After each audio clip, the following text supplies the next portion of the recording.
नाशिक जिल्ह्यातील देवळाली येथील air force स्टेशनतर्फे राष्ट्रीय एकता दिनानिमित्त भव्य कार्यक्रमाचं आयोजन करण्यात आलं. हर काम देश के नाम या घोषवाक्याखाली आयोजित या कार्यक्रमात भारतीय हवाई दलाच्या आकाशगंगा टीमने थरारक स्काय डायव्हिंग शो सादर करून प्रेक्षकांची मने जिंकली.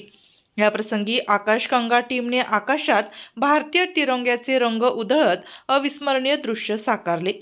राष्ट्रीय एकता दिनाचा ध्वज आणि हवाई दलाचा ध्वज उंचावत देशभक्तीचा उत्साह द्विगुणित करण्यात आला.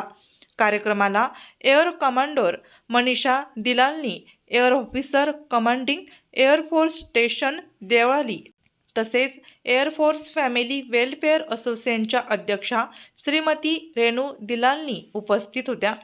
याप्रसंगी विद्यार्थ्यांनी आणि परिसरातील नागरिकांनी मोठ्या संख्येने उपस्थित राहून कार्यक्रमाचा आनंद घेतला. आकाशगंगा टीमच्या थरारक परफॉर्मन्सने प्रेक्षकांमध्ये देशभक्तीची भावना चेतवली. एअर फोर्स स्टेशन देवळाली या उपक्रमातून राष्ट्रीय एकात्मकता आणि प्रेरणादायी नेतृत्वाचा संदेश दिला. कार्यक्रमाचा शेवट एकता, समर्पण आणि देशप्रेम या भावनेने झाला.